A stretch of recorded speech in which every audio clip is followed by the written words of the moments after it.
Mi hermana se burló de mi boda pequeña y dijo que ni los pobres hacen algo tan triste. 5 años después, en el juicio de su divorcio, el abogado de su ex mostró las pruebas de su infidelidad. Ahora, hasta la casa que presumía, no le pertenece. Mi boda fue un sábado de finales de mayo de 2020, en el patio trasero de la casa de los papás de mi esposo, en las afueras de Dallas, con luces colgadas de árbol a árbol, mesas prestadas por los vecinos y música salida de una bocina que ya traía años sobreviviendo fiestas familiares. Cocinamos en casa, brisket hecho desde la madrugada, ensalada de papa de receta heredada y pastel comprado en una panadería chiquita de barrio que te conoce por tu nombre y no por tu tarjeta. Nada de salón con lámparas de cristal, nada de fotógrafo de revista, nada de flores traídas por avión. Yo llevaba un vestido sencillo que mi tía ajustó a mano la noche anterior, y mi esposo usó un traje que le quedaba perfecto porque era suyo desde hace años y no un traje idiota de catálogo que solo sirve para una foto. Estábamos rodeados de gente que quería estar, no de invitados por compromiso, y cada risa sonaba a familia. Era justo lo que yo quería, íntimo, cálido, real. A mi hermana, en cambio, le pareció una pinche tragedia. Llegó tarde, con lentes enormes como si fuera celebridad de medio pelo, se paseó mirando todo por encima del hombro y soltó, sin bajar la voz, que ni los pobres hacen algo tan triste. No dijo felicidades, no me abrazó, no preguntó si necesitábamos algo, se limitó a arrugar la nariz como si el patio oliera a basura y a repetir que la decoración parecía velorio con focos de feria. Y luego se acercó a mi mamá para contarle, casi gritando para que todos escucharan, que cuando una se casa bien, la recepción no es en un patio con sillas plegables y que hay niveles. Como si fuera directora de etiqueta y yo hubiera cometido un delito por casarme sin mantel de lino importado. Me ardió hasta el hígado, no te voy a mentir. Sentí esa mezcla de vergüenza y coraje que te sube como incendio, que te hace morderte la lengua para no aventarle el pastel a la cara. Pero me quedé callada, respiré hondo, y me repetí que yo estaba ahí para casarme con el hombre que amo, no para competir con una pendeja obsesionada con su reflejo.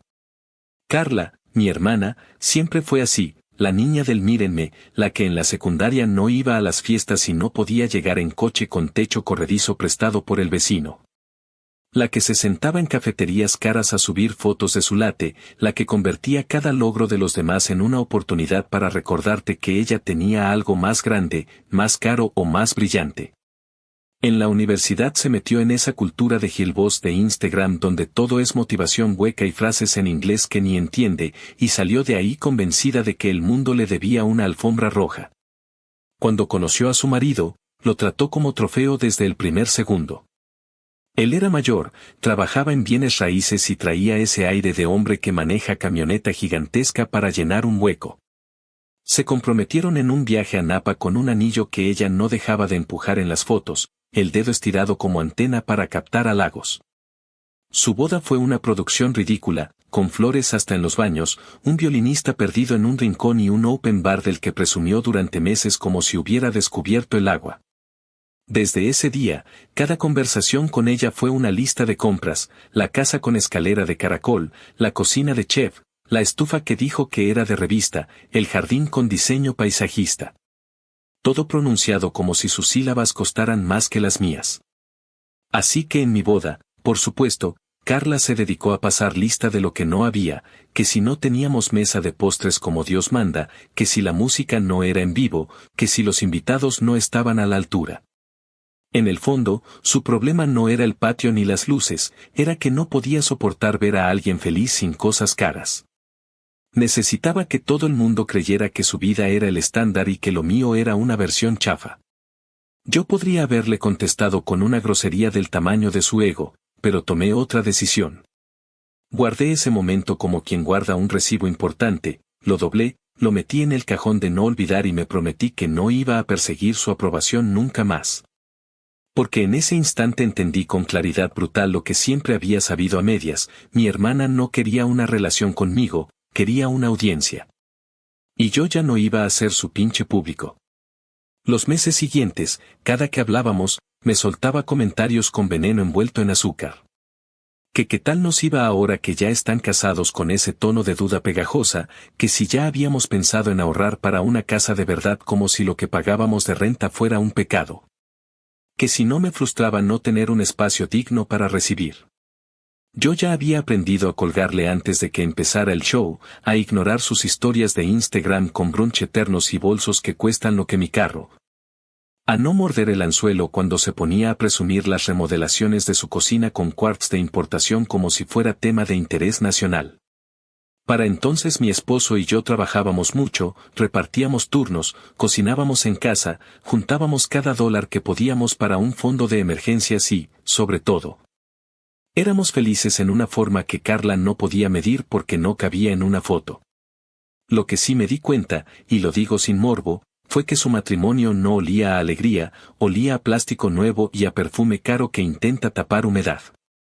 Cuando los visitábamos, que fue un par de veces antes de que yo dijera hasta aquí, él no le hablaba, le daba instrucciones. Ella le reía todo, como por reflejo, y luego me tomaba del brazo para susurrarme que así son los hombres exitosos, exigentes, como si estuviera repitiendo una línea que alguien le dictó. Me enseñaba la casa como si estuviera vendiéndola, ve la isla, ve el horno, ve la bodega. Y yo veía otra cosa, veía candados. No candados de metal, sino reglas invisibles, preguntas que no se podían hacer, lugares donde no se podía tocar. Era una casa grande, sí, pero sonaba hueca. No había risas que botaran por los pasillos, solo eco. El día que repitió lo de ni los pobres hacen algo tan triste, yo me prometí dos cosas. La primera, que no iba a lavar la ofensa con drama barato, porque a Carla le alimenta la atención como a los vampiros la sangre. La segunda, que no iba a olvidar. La memoria a veces es la venganza más elegante, no grita, no empuja, solo espera. Y yo sabía que en esta vida, en este país, con abogados listos y contratos que nadie lee hasta que es tarde, con matrimonios que se firman como acuerdos comerciales, la gente que arma su mundo sobre apariencias acaba tropezando con la realidad. No deseé su ruina, porque no soy bruja, pero sí me recosté en la certeza de que la vida cobra. A veces cobra con intereses. Esa misma noche, cuando todos se fueron, mi esposo y yo nos sentamos en el porche, cansados y felices, con un par de vasos de sidra tibia. Me recargué en su hombro y pensé que mi boda, con todo y sillas plegables y mantel prestado, había sido perfecta para nosotros. Luego, inevitable, me vino el flashazo de la cara de mi hermana, esa mueca de asco que se le forma cuando algo no brilla, y sentí otra vez el coraje. Lo saqué dejándolo correr por mi cuerpo y lo aventé al aire del patio, a propósito, como quien expulsa humo. Me juré que, la próxima vez que Carla intentara humillarme, mi silencio no iba a ser de sumisión, sino de estrategia. Que si el destino algún día me ponía en la primera fila para verla en su propio desmadre, yo iba a mirar con los ojos bien abiertos, iba a aprender y, sobre todo, iba a quedarme con la paz de no haberle hecho daño para verla caer. Porque hay caídas que se fabrican solitas. Lo que no sabía, lo que no podía adivinar esa noche, es que la factura ya estaba circulando.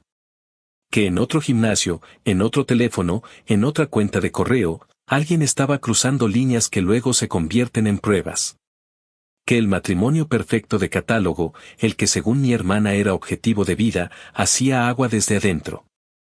Y que yo, sin mover un dedo, iba a terminar sentada en una banca dura de tribunal, años después, viendo cómo el brillo falso se resquebrajaba hasta dejar a la vista lo que siempre estuvo ahí, nada. Pero eso es historia de después. Por ahora, quédate con esta imagen, luces cálidas en un patio humilde, música de lista hecha a mano, un vestido sencillo que me encantó, un anillo que elegimos juntos sin deudas ni poses. Y una hermana con la lengua más afilada que el sentido común, arrojando mierda como confeti. Yo hice algo mejor que atraparla, la dejé caer. Y escuché en silencio cómo sonaba al tocar el suelo. Actualización 1. Pasó un año desde mi boda y desde aquel comentario de mierda que me aventó mi hermana. Un año entero de silencio contenido, de aguantarme las ganas de recordarle su veneno, y de aprender a poner una distancia más firme que cualquier límite que antes había intentado con ella. La relación entre nosotras, que nunca fue muy cercana, se terminó de volver fría, casi de hielo. Ya no era simplemente que no nos lleváramos bien, era como si hubiera una muralla invisible, yo de un lado viviendo mi vida tranquila, y ella del otro lado montando su teatro de grandeza para quien quisiera aplaudirle. Yo seguía con mi esposo construyendo lo que queríamos de verdad, nada espectacular para Instagram, pero sólido. Trabajábamos, pagábamos renta puntual, empezábamos a juntar un fondo de emergencia y compartíamos cenas simples que para nosotros valían más que cualquier cena en un restaurante caro. Pero cada vez que hablaba con mi hermana, aunque fueran conversaciones de 10 minutos por teléfono, había un veneno disfrazado de preocupación o de burla ligera. Tenía la costumbre de preguntar cosas con un tono que parecía inocente, pero en realidad era su manera de compararse. Me decía que cómo nos iba ahora que ya llevábamos un añito de casados, usando la palabra añito como si mi matrimonio fuera un pasatiempo barato. Me preguntaba si no nos frustraba seguir rentando y no apuntar hacia algo más grande, como si el simple hecho de tener una casa pagada por el marido fuera la única forma digna de vivir. Yo aprendí a no darle explicaciones, a contestar con monosílabos y a colgar antes de que se arrancara con su rutina de presumir la remodelación de la cocina o la nueva camioneta que se compró él. En redes sociales la cosa era peor. Yo terminé borrándola y bloqueándola de mis historias porque era insoportable ver cómo se esforzaba por vender su vida como si fuera un catálogo. Fotos de desayunos eternos con mimosas, videos caminando por su propiedad como si fuera reina de Inglaterra, frases motivacionales mal traducidas que seguramente sacaba de alguna cuenta de autoayuda. Y siempre, siempre la misma pose, ella como si estuviera viviendo en una película de lujo, cuando la realidad era otra. A mí me llegaban los comentarios por terceras personas, porque las tías, las primas, hasta mi mamá, me los repetían sin querer. Era como si Carla necesitara asegurarse de que todos, hasta yo, supiéramos lo bien que estaba. Lo curioso es que entre esas mismas conversaciones en las que ella se desvivía por presumir, salían detalles que a mí me parecían más señales de advertencia que triunfos. Una prima en una comida comentó que el esposo de Carla era medio controlador con la lana, que la casa estaba a nombre de él, que incluso había puesto restricciones para las cuentas conjuntas. Lo dijo con un tono ligero, como chisme, pero a mí me hizo ruido. No porque me sorprendiera, sino porque sabía que mi hermana lo iba a justificar. Y sí, cuando me animé a preguntarle en persona, me dijo que esas eran cosas de ricos, que un hombre con dinero tenía que proteger lo suyo, que era normal que no le diera acceso completo a todo. Lo decía con esa seguridad ensayada, como si hubiera convencido primero a alguien más y después se lo repitiera a sí misma para no escuchar la alarma. Yo la escuchaba y pensaba que jamás podría vivir así. Yo, con mis sillas plegables y mi renta, tenía libertad para gastar lo que quisiera de mi propio sueldo, para decidir si ahorraba o compraba algo sin tener que rendir cuentas. Ella, con toda su mansión y su camioneta, estaba básicamente en una jaula con adornos. Y sin embargo, en su cabeza, seguía viéndome como la hermana fracasada porque no tenía una escalera de caracol en mi sala. Ese primer año fue como un entrenamiento para mí. Me enseñó que mi silencio no era debilidad, sino estrategia. Me entrenó para no caer en la trampa de querer demostrarle nada, porque entendí que con Carla no se puede ganar, si le das razones, te las devuelve como burlas, si la enfrentas, se hace la víctima, si la ignoras, se inventa una victoria. Yo opté por la distancia. Pero por dentro, esa distancia se fue convirtiendo en una especie de paciencia silenciosa.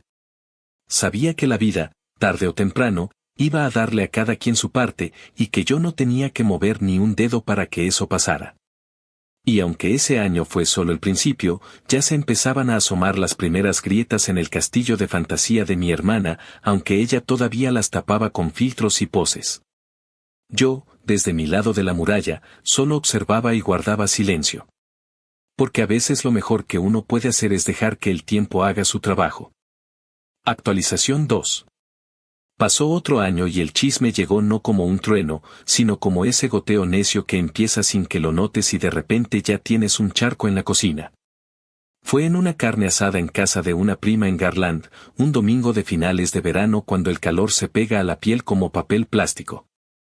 Estábamos en lo nuestro, hablando de la escuela de los hijos de todos los demás, de que el súper está cada vez más caro, de que el tráfico por la autopista hacia Plano se ha puesto inaguantable. Y entre la plática casual alguien soltó que había visto a Carla salir del gimnasio con el entrenador, así lo dijo, con artículo, como si ya fuera personaje fijo de telenovela. No lo dijo con malicia, lo dijo con ese tono de quien cuenta que vio llover, pero a mí me brincó el corazón, no por morbo sino por esa intuición que se enciende cuando el rompecabezas, por fin, empieza a encajar. Fingí que no me importaba, le di un trago largo a mi cerveza tibia y me puse a ayudar con las tortillas, pero por dentro encendí la grabadora mental. Si algo había aprendido en el año anterior era a no regalarle a Carla el espectáculo de mi reacción. El rumor venía con detalles demasiado específicos para ser invento de pasillo. Que el entrenador trabajaba en un gimnasio caro de Uptown donde las toallas huelen a lavandería profesional y las membresías cuestan lo que un pago de coche. Que Carla había empezado con clases privadas para ponerse en forma porque aseguraba que ahora sí iría a un retiro en la playa y quería verse de impacto. Que la veían llegar con leggings de marca y salir más maquillada que al entrar, cosa que de por sí ya era extraño. Una amiga de mi prima juraba que los había visto en una cafetería de esas donde los meseros te dicen el origen exacto del grano como si fuera secreto de estado, sentados demasiado cerca para ser simple cochiclienta. Dijo que Carla reía con esa risa falsa que saca cuando está cazando atención, la risa que yo reconozco desde que éramos adolescentes. Me tragué el comentario sin hacer ruido y me limité a preguntar quién era el entrenador, a qué gimnasio, y si alguien más los había visto. La respuesta fue un pues dicen que sí que no aclaraba nada, pero el humo ya estaba en el aire. Empecé a notar, a partir de ese domingo, cositas que antes me parecían inocentes y que ahora solo olían a desmadre. Sus historias en Instagram tenían horario raro, entrenamientos al amanecer y también sesiones tardísimo, fotos borrosas con filtros para ocultar o para aparentar naturalidad. Ubicaciones que no subía en tiempo real sino hasta horas después, como si estuviera intentando que nadie armara el mapa. En algunas se le veía una sonrisa distinta, no voy a decir más honesta, porque la honestidad no era su fuerte, pero sí una sonrisa de quien está estrenando juguete. Me fijé también en los comentarios que ella dejaba en la cuenta del gimnasio, cosas cursis que no son del estilo de nadie con dignidad, y en las reacciones que el entrenador le ponía a sus fotos. Esas manitas y fueguitos que entre gente adulta deberían dar vergüenza. No la seguía oficialmente, lo mío era más bien ver lo que me enseñaban las tías o lo que se filtra cuando alguien en la familia comparte. Yo no perdía mi tiempo stalkeándola, pero las migas de pan estaban por todos lados, y cuando hay migas, ya sabes que por ahí pasó alguien tragón. Mi mamá, en su afán por no mirar de frente, insistía en que la gente malinterpreta y que Carla simplemente estaba comprometida con su salud. Dijo que la veía más delgada y que se le notaba ilusionada con su rutina, y agregó que cuando uno se casa con un hombre de negocios tiene que verse presentable. Me mordí la lengua para no preguntarle si la presentabilidad incluye reuniones en cafeterías a media tarde con un tipo que te mira como postre. Luego me reclamó, con esa dulzura que usa para regañar, que yo estaba distante con mi hermana, que debería acercarme, que la familia es la familia. Le contesté que no era mi trabajo rescatar a nadie que se mete solo en el pantano, que yo ya había hecho mis intentos de ser hermana y que no me los iba a volver a escupir en la cara. Dije que la quería, sí, pero que no me iba a poner de tapete. Ahí terminó la conversación, y por primera vez no me sentí culpable por poner límites. El siguiente empujón al rumor no vino en forma de chisme, sino de logísticas. Carla empezó a cancelar en el último minuto las comidas familiares, con pretextos flojos y mal armados. Que el jardinero, que la entrega de no sé qué mueble, que un proveedor que solo podía a tal hora, siempre coincidencias cuando su marido estaba de viaje. Y cuando se aparecía, llegaba tarde, con el cabello recogido a la carrera y las mejillas rojas, diciendo que venía del gimnasio, que habían extendido la sesión porque el coach la estaba preparando para un reto.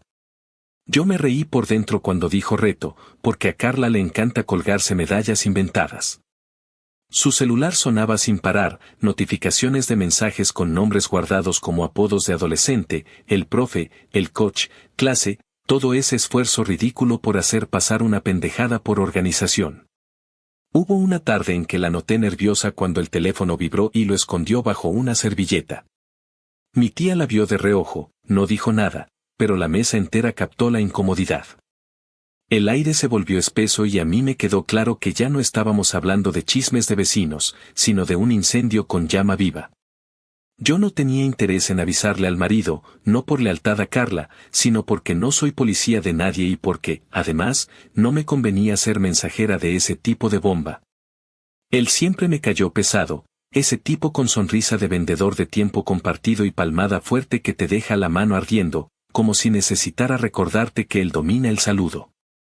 Si te soy sincera, la idea de que alguien le hiciera tragar su ego me parecía una postal bonita, pero no a costa mía. Así que me mantuve en mi carril. Lo que sí empecé a hacer, con una frialdad que no me conocía, fue tomar notas mentales. Guardaba fechas, lugares, patrones. No para usarlos, sino para entender el mapa, porque una cosa es escuchar el rumor y otra muy distinta es reconocer el terreno cuando luego te toca caminarlo en tribunales. Una tarde de otoño, una conocida de la preparatoria me escribió para preguntarme si Carla seguía con su entrenador guapo. Me quedé helada un segundo y le pedí contexto. Me dijo que los había visto juntos en el Cathy Trail, caminando pegaditos, no como par de extraños compartiendo banqueta, sino como dos que ya se conocen el ritmo del paso. Me habló de un abrazo rápido cuando se despidieron y de cómo ella se subió a su camioneta haciendo la misma pose que usa para sus fotos, cuello alargado, lentes enormes, sonrisa de anuncio. Le agradecí la información y lo dejé ahí. No la animé a contarle a nadie, no le pedí fotos, no le sembré dramatismo. La conversación quedó flotando como quedan los papeles que sabes que vas a necesitar más adelante, sin darle el peso que todavía no merece, pero cuidándolo para cuando toque. Mientras tanto, la abuela seguía repitiendo que Dios ve lo que uno hace, y yo, que no soy de rezos, asentía porque en esta historia, aunque cambies a Dios por el algoritmo o por un abogado con hambre, la sentencia es la misma. Empecé a notar que Carla subía menos fotos con su marido y más de su proceso. Hizo un par de historias donde hablaba de amor propio y priorizarse, frases que cuando salen de su boca suenan a excusa cara para hacer lo que le da la gana sin asumir nada. Lo más descarado fue un boomerang en el que se reía con alguien fuera de cuadro y la mano de ese alguien aparecía un instante con una pulsera de cuero que luego reconocí en la cuenta del gimnasio. No necesitaba tener la foto completa para saber de quién era esa muñeca. Ella jugaba a ser lista y el mundo, mientras tanto, guardaba copias. Yo seguía sin intervenir, y no por cobardía. Me repetía que la venganza, si llega a existir, debía ser limpia, nada de meter mano.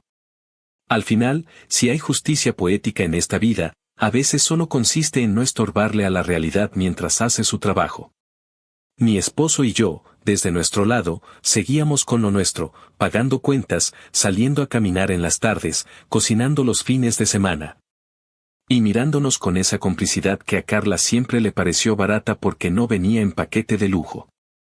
De vez en cuando, claro, se me escapaba un pensamiento oscuro y deseaba que se le volteara el teatro, pero no por maldad pura, sino porque una parte de mí necesitaba que el mundo le enseñara a Carla que no puedes pasar la vida escupiéndole en la cara a los demás sin resbalarte con tu propia saliva. El último empujón para cimentar el rumor como certeza me llegó una noche cualquiera. Cuando una tía me llamó para contarme que el marido de Carla había regresado antes de un viaje y la encontró en el gimnasio a una hora que no cuadraba ni aunque lo explicaras con física cuántica. Dijo que hubo gritos, que hubo portazos, que al día siguiente Carla posteó una frase sobre cerrar ciclos que daba risa y pena a la vez. No supe más detalles, nadie los tenía, y yo tampoco los pedí. Lo único que me quedó clarísimo fue que la grieta ya no podía taparse con un filtro. Y que si antes todo eran migas, ahora alguien había volteado la bolsa entera de pan sobre la mesa. En ese exacto punto del tiempo, cuando cualquier otra persona habría intentado tomar bando o convertirse en juez, yo elegí acomodarme mejor en mi asiento y mirar con atención. No me daba alegría su posible caída, al menos no una alegría gritona. Era otra cosa, más fría, más mía, la sensación de que el universo, con su timín maldito y perfecto, estaba jalando de un hilo que no era mío tocar. Y como si no fuera suficiente, Mi mamá intentó por última vez convertirme en confidente de Carla, me pidió que la buscara, que entre hermanas se entiende todo, y yo, más cansada que enojada. Le respondí que yo a Carla la entendía perfecto, quería ganarle al mundo enseñando plástico y brillo, y cuando el juego se apretaba, buscaba un rincón donde esconderse. Le dije que no la odiaba, que no la deseaba arruinada, pero que tampoco iba a salir a limpiarle el reguero. Y en silencio, con la certeza de que se acercaba una tormenta, me preparé para no mojarme. Porque algo dentro de mí, algo que no era corazonada sino experiencia, me decía que lo que venía iba a estar del carajo. Actualización 3. Habían pasado casi 3 años y medio desde mi boda cuando todo lo que hasta entonces eran rumores, chismes de vecinas y sospechas a medias, se convirtió en una pinche verdad imposible de negar. Yo ya estaba acostumbrada a escuchar cosas sobre Carla, a filtrar lo que valía la pena y lo que eran inventos de gente aburrida, pero esa vez la noticia vino fuerte. Con detalles demasiado específicos y con una contundencia que no dejaba espacio para dudas. El esposo de Carla había descubierto pruebas, no hablo de simples corazoncitos en fotos o mensajes ambiguos, sino pruebas sólidas, mensajes explícitos, fotos guardadas en la nube, incluso registros de hotel. La historia era la de siempre, pero esta vez no en chisme de barrio, sino en versión de lujo con todas las piezas cayendo en el lugar exacto. La manera en que me enteré fue casi absurda, porque ni siquiera Carla me lo contó.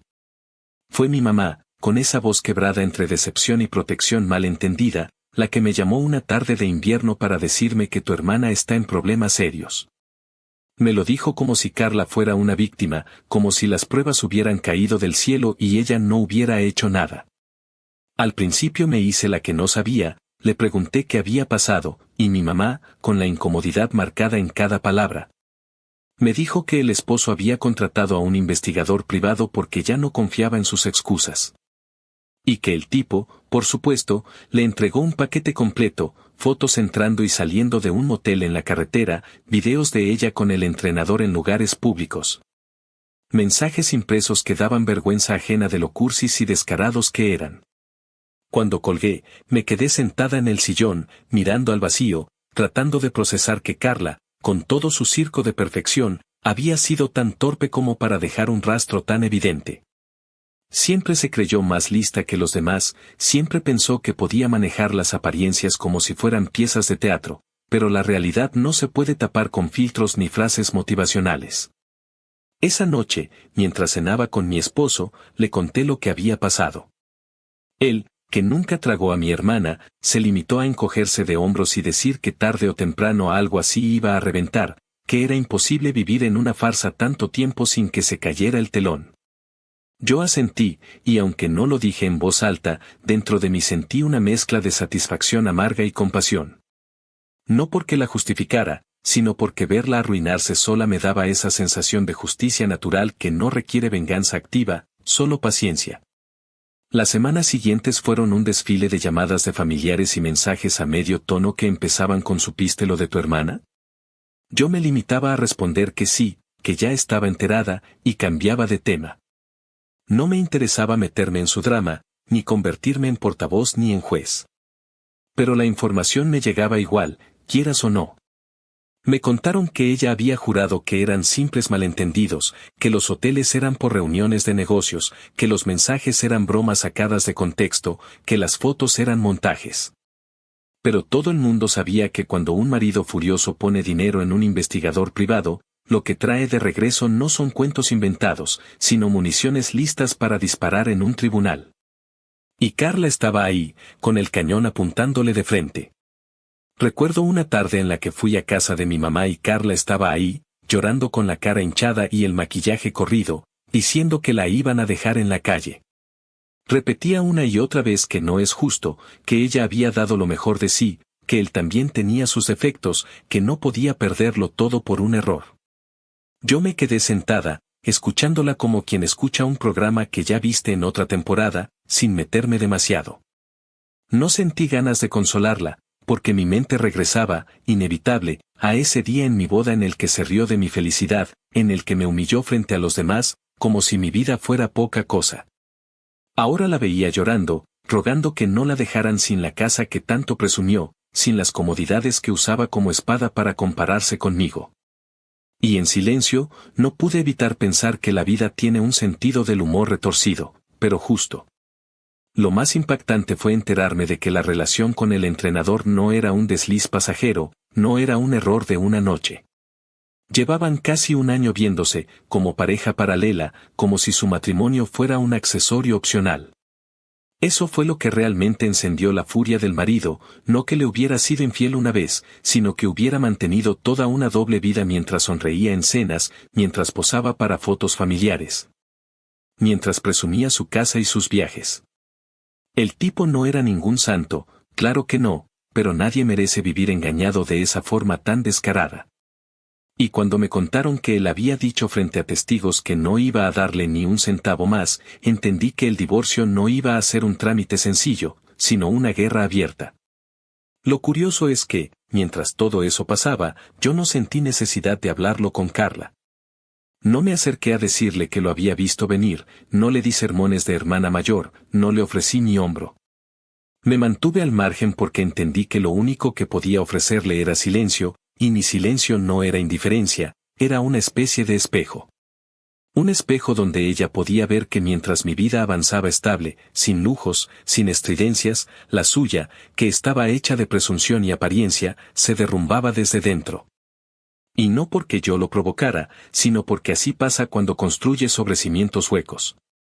Para entonces, las grietas ya no eran rumores, eran cráteres. El matrimonio perfecto que ella había vendido como trofeo estaba hecho pedazos, y lo que quedaba era un teatro vacío. Yo, desde mi lugar, solo observaba, sabiendo que lo peor todavía estaba por venir.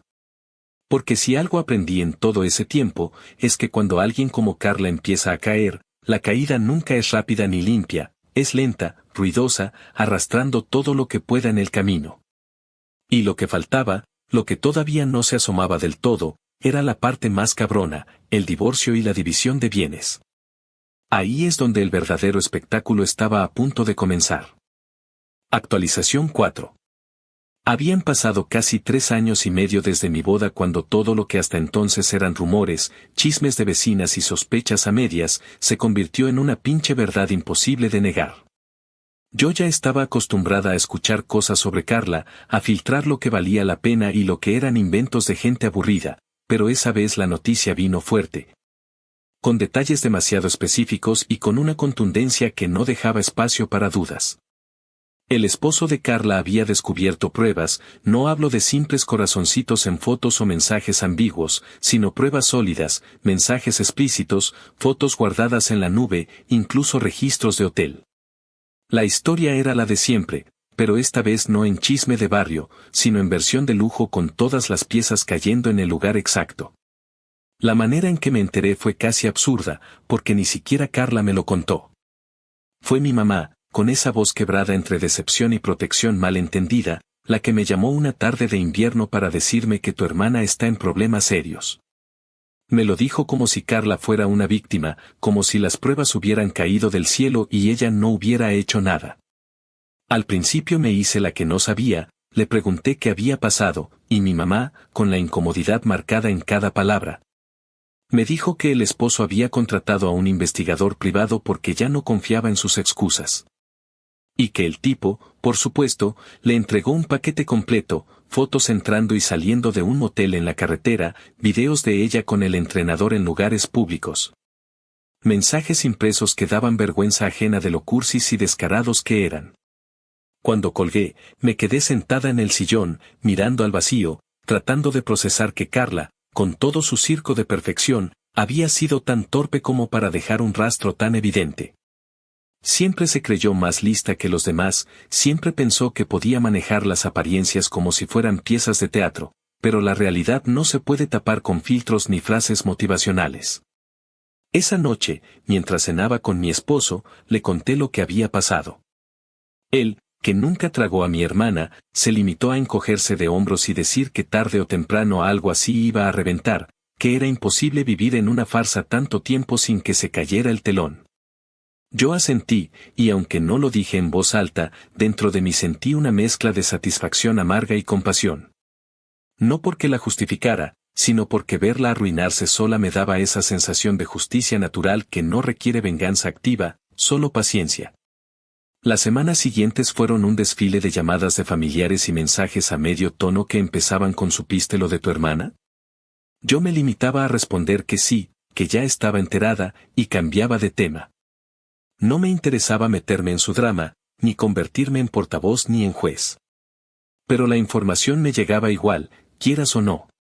Me contaron que ella había jurado que eran simples malentendidos, que los hoteles eran por reuniones de negocios, que los mensajes eran bromas sacadas de contexto, que las fotos eran montajes. Pero todo el mundo sabía que cuando un marido furioso pone dinero en un investigador privado, lo que trae de regreso no son cuentos inventados, sino municiones listas para disparar en un tribunal. Y Carla estaba ahí, con el cañón apuntándole de frente. Recuerdo una tarde en la que fui a casa de mi mamá y Carla estaba ahí, llorando con la cara hinchada y el maquillaje corrido, diciendo que la iban a dejar en la calle. Repetía una y otra vez que no es justo, que ella había dado lo mejor de sí, que él también tenía sus defectos, que no podía perderlo todo por un error.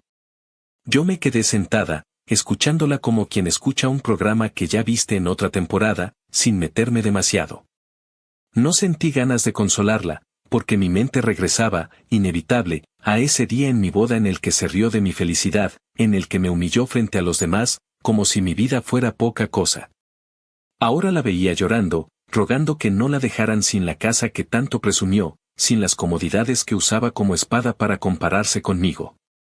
Y en silencio, no pude evitar pensar que la vida tiene un sentido del humor retorcido, pero justo. Lo más impactante fue enterarme de que la relación con el entrenador no era un desliz pasajero, no era un error de una noche. Llevaban casi un año viéndose, como pareja paralela, como si su matrimonio fuera un accesorio opcional. Eso fue lo que realmente encendió la furia del marido, no que le hubiera sido infiel una vez, sino que hubiera mantenido toda una doble vida mientras sonreía en cenas, mientras posaba para fotos familiares. Mientras presumía su casa y sus viajes. El tipo no era ningún santo, claro que no, pero nadie merece vivir engañado de esa forma tan descarada. Y cuando me contaron que él había dicho frente a testigos que no iba a darle ni un centavo más, entendí que el divorcio no iba a ser un trámite sencillo, sino una guerra abierta. Lo curioso es que, mientras todo eso pasaba, yo no sentí necesidad de hablarlo con Carla. No me acerqué a decirle que lo había visto venir, no le di sermones de hermana mayor, no le ofrecí mi hombro. Me mantuve al margen porque entendí que lo único que podía ofrecerle era silencio, y mi silencio no era indiferencia, era una especie de espejo. Un espejo donde ella podía ver que mientras mi vida avanzaba estable, sin lujos, sin estridencias, la suya, que estaba hecha de presunción y apariencia, se derrumbaba desde dentro. Y no porque yo lo provocara, sino porque así pasa cuando construye sobre cimientos huecos. Para entonces, las grietas ya no eran rumores, eran cráteres. El matrimonio perfecto que ella había vendido como trofeo estaba hecho pedazos, y lo que quedaba era un teatro vacío. Yo, desde mi lugar, solo observaba, sabiendo que lo peor todavía estaba por venir. Porque si algo aprendí en todo ese tiempo, es que cuando alguien como Carla empieza a caer, la caída nunca es rápida ni limpia, es lenta, ruidosa, arrastrando todo lo que pueda en el camino. Y lo que faltaba, lo que todavía no se asomaba del todo, era la parte más cabrona, el divorcio y la división de bienes. Ahí es donde el verdadero espectáculo estaba a punto de comenzar. Actualización final. El juicio llegó como llega una tormenta que todos ven venir pero que igual sorprende cuando truena sobre tu cabeza. Era primavera, el sol brillaba demasiado para la gravedad de lo que se estaba por decidir y, sin embargo, en esa sala helada con bancas de madera dura y paredes color crema, la luz del día parecía no tener permiso de entrar. Carla se sentó frente a frente con su exmarido, cada uno con su equipo de abogados, y el aire estaba tan cargado que hasta respirar parecía una tarea complicada. Yo no estaba ahí para apoyar ni aplaudir, sino como testigo silencioso, como quien cumple una promesa interna, mirar con atención cuando la vida cobra facturas. Desde el primer momento se notó quién iba ganando. El abogado de él, con esa calma que solo tiene alguien que sabe que tiene la munición suficiente para arrasar, abrió la carpeta como quien despliega un mapa de guerra. No levantó la voz ni buscó espectáculo, simplemente empezó a enumerar pruebas con la paciencia de quien cuenta monedas, mensajes impresos con fechas y horas, fotos de hotel con registros de pago. Capturas de pantalla con frases que daban vergüenza por lo obvias. Carla intentó disimular con la mirada fija hacia adelante, pero todos vimos el temblor en sus manos. Cada papel era como una piedra lanzada directo a la fachada que tanto había construido. Lo que más me impresionó no fue el contenido de las pruebas, sino la forma en que se mostraron. No hubo insultos ni acusaciones teatrales, solo hechos. El abogado iba diciendo que durante tal viaje de negocios del esposo, Carla había estado con su entrenador en tal motel a tal hora, y ahí estaban los recibos y las cámaras. Luego pasaba a la siguiente fecha, y otra vez, pruebas. Era una secuencia casi quirúrgica, una demolición sin gritos. Ella no pudo decir nada coherente, porque no había espacio para negar. La abogada de Carla intentó interrumpir, alegando que eran invasiones a su privacidad, pero el juez la calló rápido. En un divorcio con acusaciones de infidelidad, esas pruebas eran más que válidas. Lo que siguió fue aún más duro. Él no solo pedía el divorcio, pedía quedarse con todo lo que estaba a su nombre, y como casi todo estaba protegido desde el inicio, Carla se quedó con las manos vacías. La casa, esa que presumió como trofeo durante años, se le fue como arena entre los dedos. La camioneta, que usaba de escenario para selfies, tampoco era suya. Las cuentas bancarias donde creía tener derecho, resultaron inaccesibles porque nunca tuvo la titularidad. El abogado de él, con una frialdad admirable, explicó que mi hermana había firmado acuerdos prenupciales y contratos de fideicomiso que la dejaban fuera de todo. Ella intentó llorar, intentó hacerse la víctima diciendo que había sacrificado su vida por el matrimonio, pero en ese punto nadie se lo creyó. No había sacrificio en gastar miles en entrenadores y hoteles, no había sacrificio en vivir de apariencias mientras jugaba a ser soltera en secreto. Yo, sentada en esa banca, la miraba y recordaba su frase en mi boda, ni los pobres hacen algo tan triste. Y ahí estaba ella, con su maquillaje caro corrido por el llanto, viendo cómo le arrancaban cada pedazo de la vida que presumía. La ironía era tan brutal que casi dolía. En su intento de ser reina de un castillo de oro, terminó sin castillo, sin corona y sin reino. Y lo peor, el entrenador, ese por el que arriesgó todo, desapareció apenas olió el humo. No estuvo en la sala, no la acompañó, ni siquiera apareció en redes. Era como si nunca hubiera existido, más que como detonador de su ruina. Cuando el juez dio la sentencia final, fue casi un suspiro. Declaró el divorcio concedido, dejó claro que la división de bienes no la favorecía y que, de hecho, apenas le correspondía lo justo para sobrevivir. El resto quedaba en manos del exmarido. Carla lloraba y susurraba que todo era injusto, que no podía ser que la dejaran sin nada, pero la voz del juez era inapelable, lo firmado es lo firmado, y las pruebas pesan más que las lágrimas. La sala se fue vaciando poco a poco, y yo me quedé sentada unos segundos más, grabando el momento en mi memoria. No porque me alegrara de verla destrozada, sino porque entendía que ese era el cierre que llevaba 5 años esperando sin planearlo. Al salir del tribunal, Carla no me miró. Caminó directo al baño, acompañada de su abogada, como un fantasma con tacones. Yo crucé la puerta con la cabeza en alto, pensando en mi boda pequeña en el patio, con sillas plegables y luces colgadas. Esa boda que ella llamó triste, que se atrevió a ridiculizar, era ahora el recuerdo más sólido de un amor que ha crecido sin lujos pero con raíces firmes. Ella, en cambio, con todo el oro que creyó tener, estaba vacía.